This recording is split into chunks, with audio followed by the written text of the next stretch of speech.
Section 1.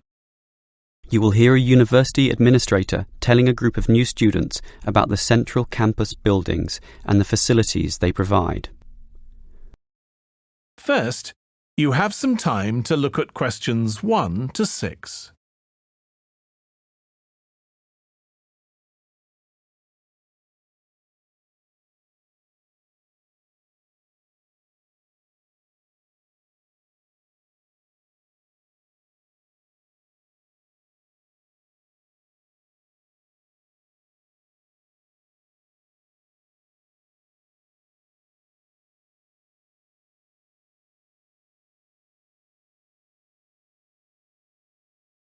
Listen carefully and answer questions 1 to 6.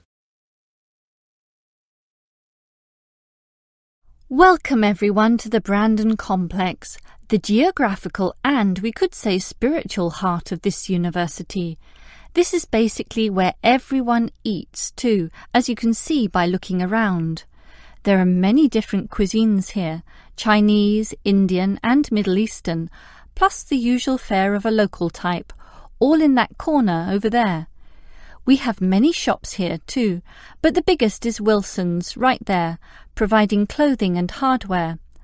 That's next to all the restaurants. Now, on the opposite side of Wilson's we have 3 shops. The one in the corner there, closest to the restaurants, is for DVDs. Yes, the DVDs are cheap and affordable, and you can also rent DVD players as well. Moving on, in the corner directly opposite Wilson's is the Student Union office. Incidentally, you are all encouraged to join the Student Union, as a Student Union card gives you many benefits, including discounts on basically everything you can buy here at the Brandon Complex.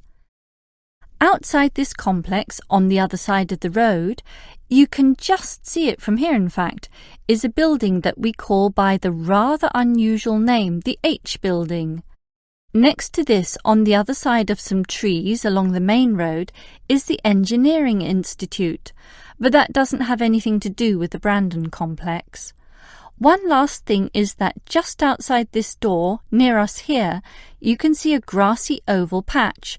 Well, that's the playing field for what we simply call the fitness room, which is alongside. So you can put on some calories here at the restaurants and then burn them off at the fitness room afterwards. Oh, I forgot to mention this shop right here, in the middle, beside the Student Union. It's the bookshop. And as you can see, it's always busy, always popular. You can buy newspapers, magazines and stationery there, plus a few clothing items as well, just as you can at Wilson's. Why don't you go and take a look right now? Before you hear the rest of the conversation, you have some time to look at questions 7 to 10.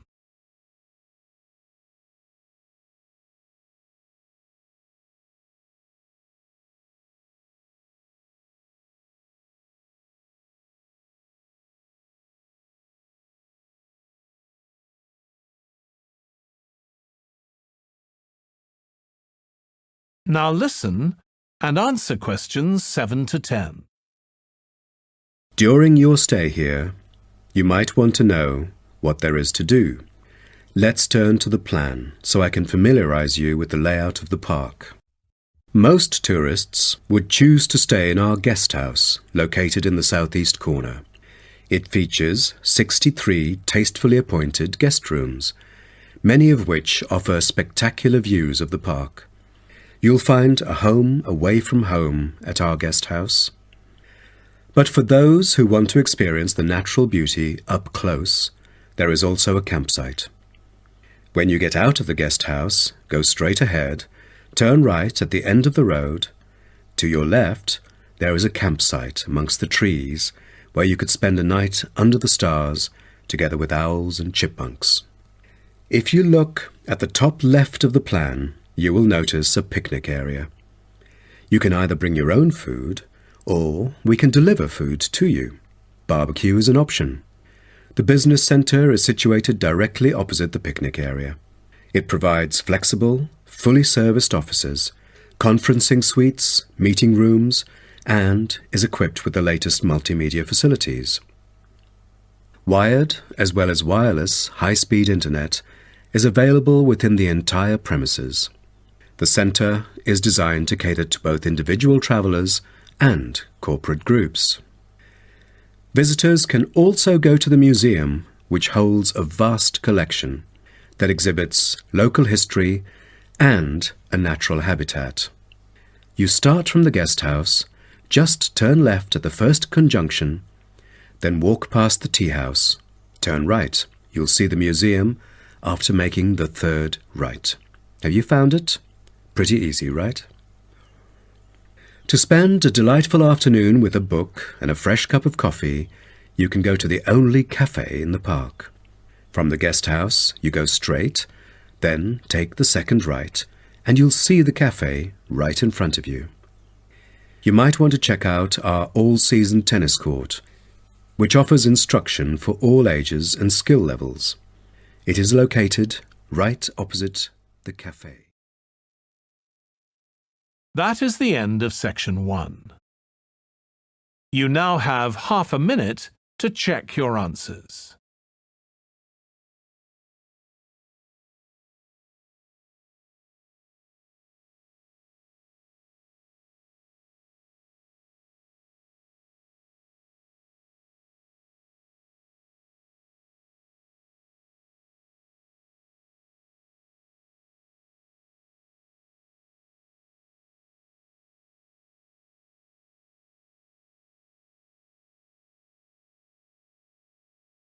Now turn to section 2.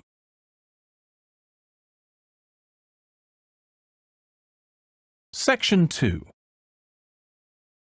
First, you have some time to look at questions 11 to 15.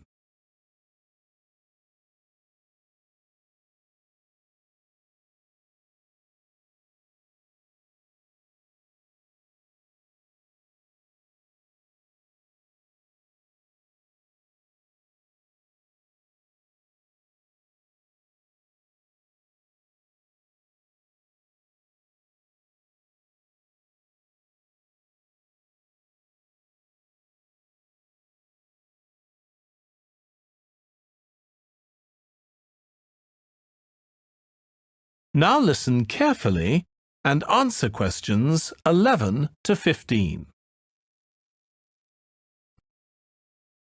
Now, let's start by seeing where you can go. As you can see on our map in the brochure I've given you, we are here at the reception block.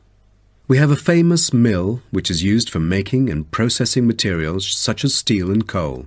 To visit it, just go straight ahead, north along the path in front of you, and you'll find it at the end of the path. Now, towards the east, go along the path from our starting point. Turn left to the corner and then turn right. There is a car park at the east end of the lane. To the west, there is a museum. Past the shop, around the crossroads, and it is just located at the west end of the road. And by the way, the shop is specialized in selling a variety of ore-related souvenirs, including keyrings, postcards, tin-made Lewis chessmen, and even Roman soldiers which are made from beautiful pyrite. If you are interested in the laboratory where scientific experiments, analyses and research are carried out, it is situated at the southern part of the park, opposite the shop. I bet you'll be happy to hear that this laboratory is also used for gold and crystal refinement, so don't miss this one for the sake of it. I assume by this time you'll all need some rest and refreshment. So we have an excellent cafe which caters for delicious food and beverages at the other side of the road next to the shop. Of course, if you want to spend some time in the fresh air, we have a perfect picnic area which is just right and northeast of the reception block. Further east, there is a path leading to the northern part of the park, and at the end of it is the toilet. Now, most of the visitors would choose to use the mailbox and send the beautiful postcards to their friends. To reach it, just... Before you hear the rest of the talk, you have some time to look at questions 16 to 20.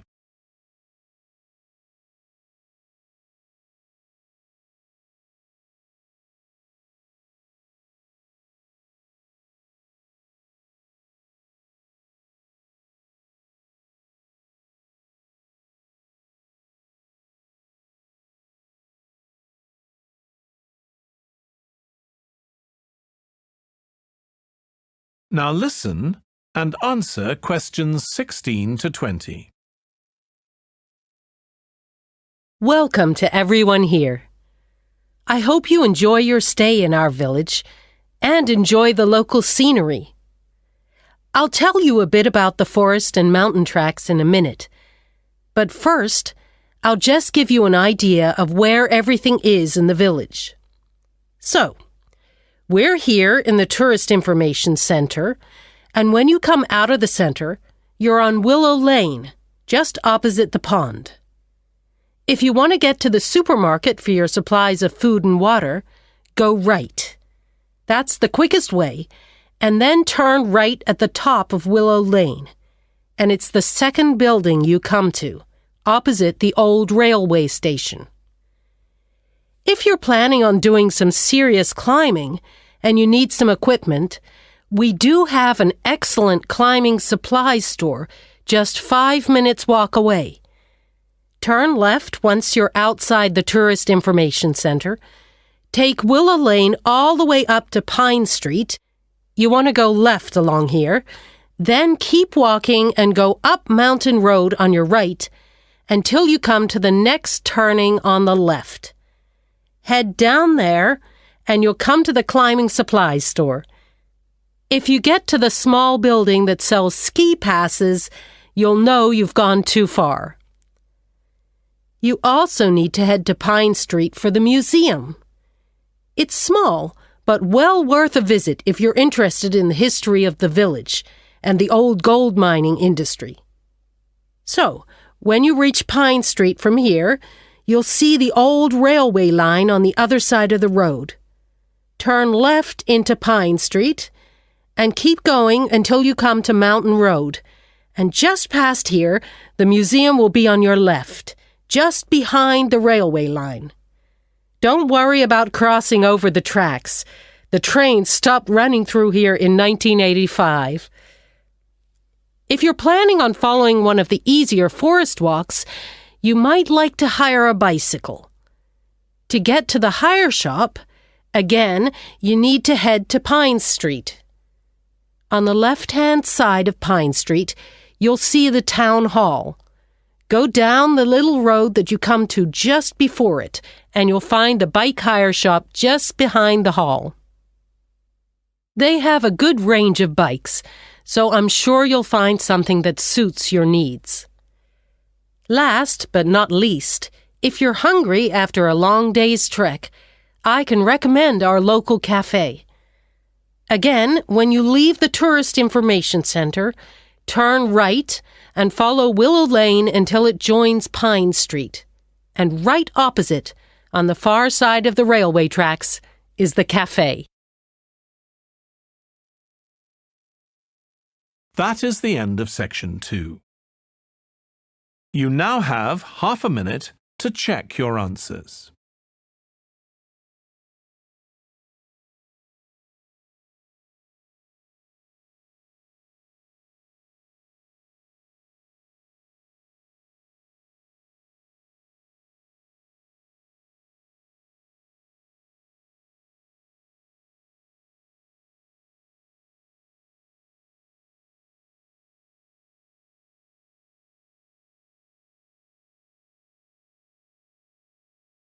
Now turn to section 3.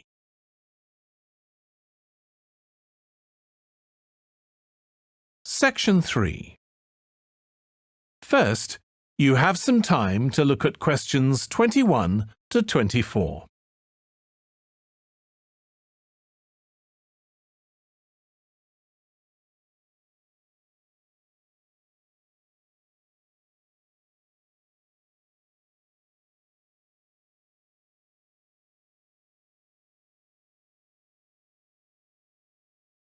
Now listen carefully and answer questions 21 to 24. Now, let me just tell you a bit about what you can see in the sculpture park.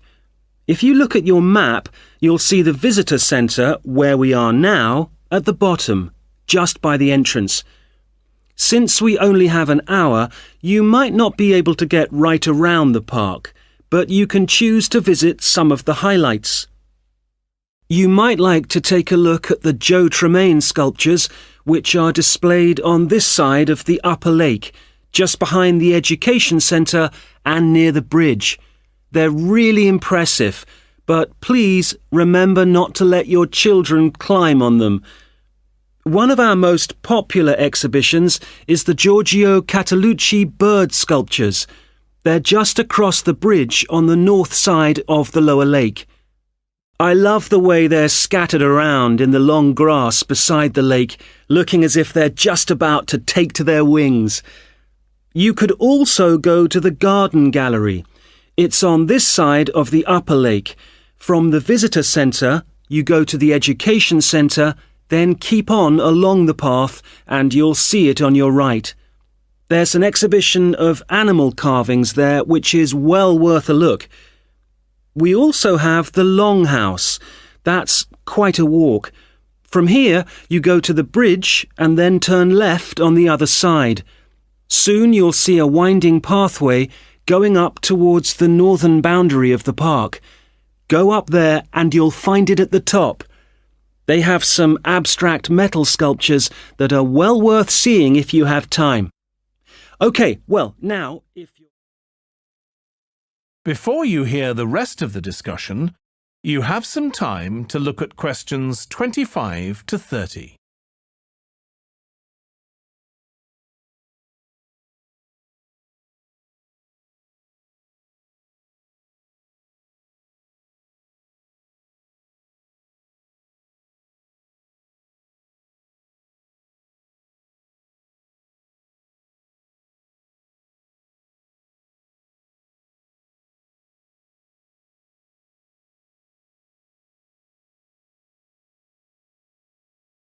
Now listen and answer questions 25 to 30.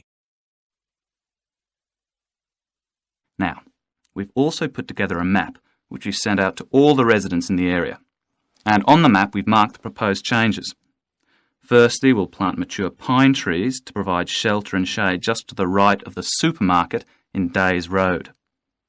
In order to address the traffic problems, the pavements on the corner of Carberry and Thomas Street will be widened. This will help to reduce the speed of vehicles entering Thomas Street. We think it's very important to separate the local residential streets from the main road, so the roadway at the entrance to Thomas Street from Days Road will be painted red. This should mark it more clearly and act as a signal for traffic to slow down. One way of making sure that the pedestrians are safe is to increase signage at the intersections. A Keep Clear sign will be erected at the junction of Evelyn Street and Hill Street to enable traffic to exit at all times. Something we're planning to do to help control the flow of traffic in the area is to install traffic lights halfway down Hill Street where it crosses Days Road. Now, we haven't only thought about the cars and traffic, of course. There's also something for the children. We're going to get school children in the area to research a local story, the life of a local sports hero, perhaps. And an artist will incorporate that story into paintings on the wall of a building on the other side of Hill Street from the supermarket. And finally, we've agreed to build a new children's playground, which will be at the other end of Hill Street, close to the intersection with Carberry Street. Wonderful. Now, what's the next stage? Well, the final plan will...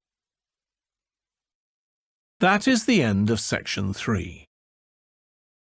You now have half a minute to check your answers.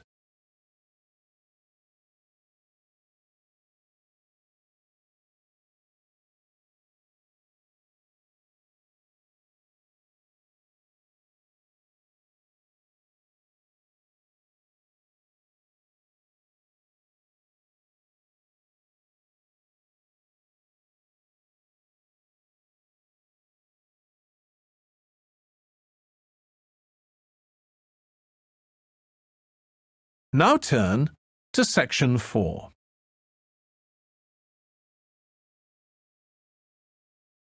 Section 4. First, you have some time to look at questions 31 to 40.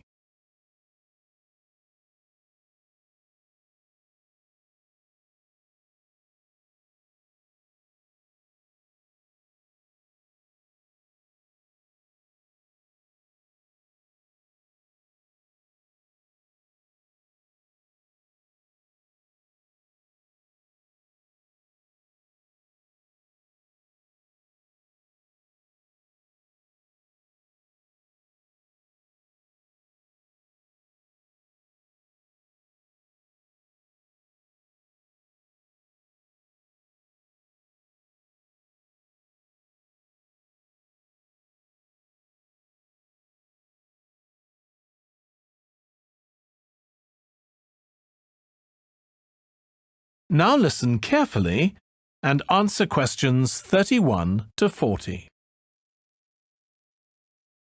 Now, if I can just show on this wall map here where they all are, you might like to go and have a look round. If you come into the main university entrance, at the first junction, you'll find that Brown Hall is on the corner opposite the theatre. So you're nice and near the station here, though I think it can get a bit noisy with traffic. The same applies to Blake Residence, which is directly facing the junction to the university entrance. These halls are often used by medical students and such like, as they're out all day, so don't notice the noise. Anyway, if you then walk along Campus Road towards the main circle, you'll see the library on the corner, and Queen's Building is just past that as you head north. You will find that it is quieter here, and you may get fewer visitors. By the way, the circle is quite a feature of the campus, as it's set into the hills and has a brand new sports center in the middle. It's worth going to look around it.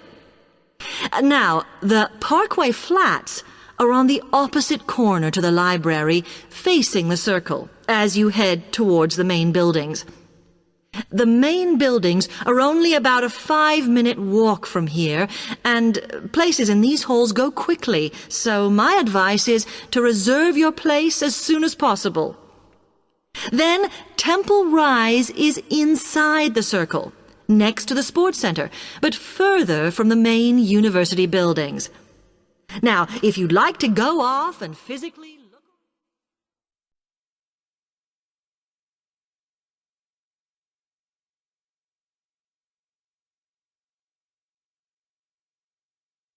Okay, thanks.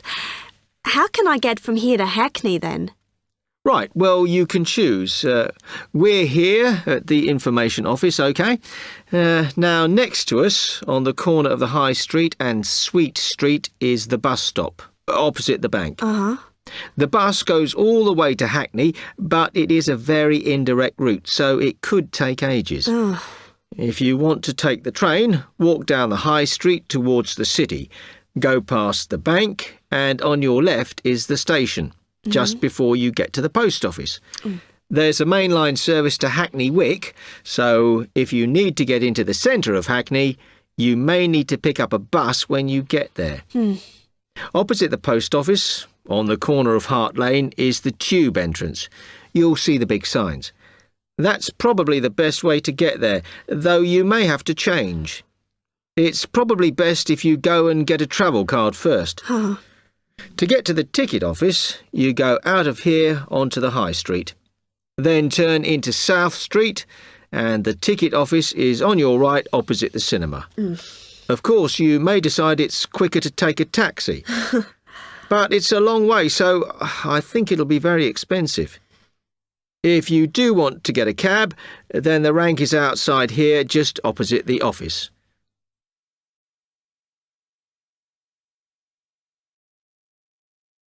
That is the end of section 4.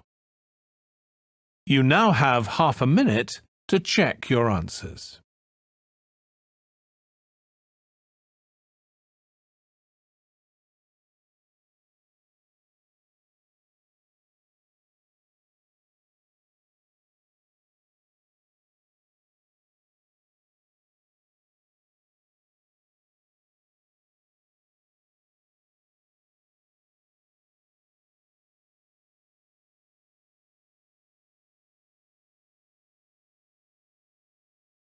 That is the end of the listening test. In the IELTS test, you would now have 10 minutes to transfer your answers to the answer sheet.